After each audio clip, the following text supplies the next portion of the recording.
Pessoal, tudo bem? Hoje em mais um vídeo vou mostrar para vocês como desmontar um ventilador para tirar a poeira. Bem, vamos começar por essas pecinhas aqui, ó.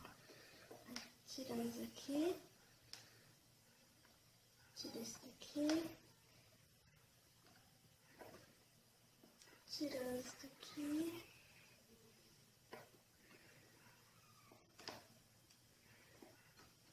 Tira esse daqui.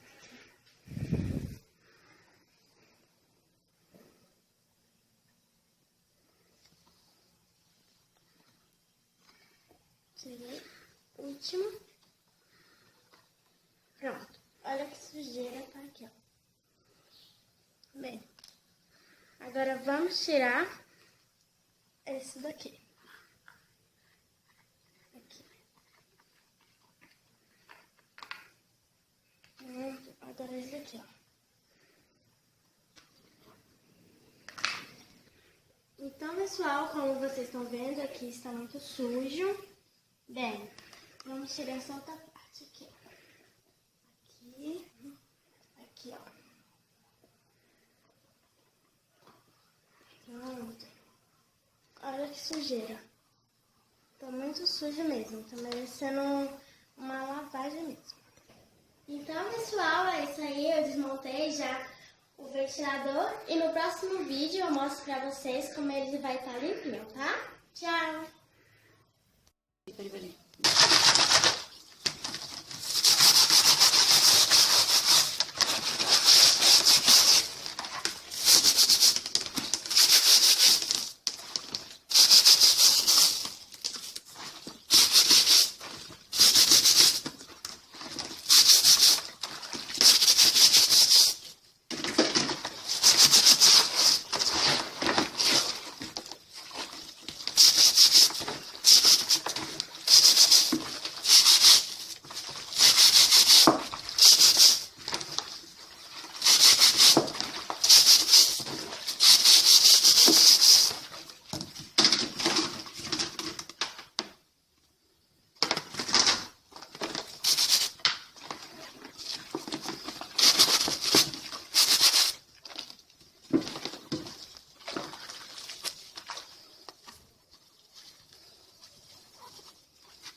Pessoal, voltamos aqui de novo. Como vocês podem ver, ele já tá limpo, bem limpinho. Não tiramos essas partes daqui para limpar, porque não tem necessidade.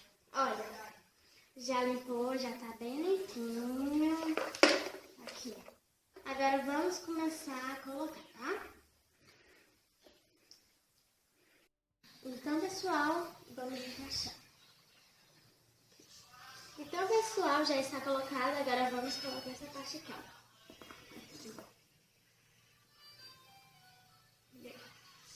Então, pessoal, vamos colocar essa parte. Aqui, ó.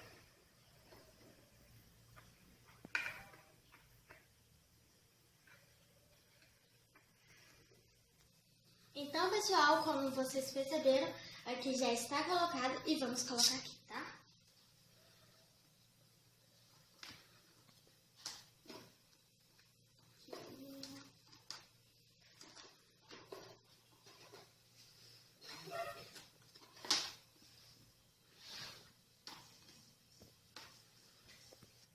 Então, pessoal, é isso. Já com o ventilador consertado, eu peço que vocês se inscrevam no meu canal e deixem o joinha, tá?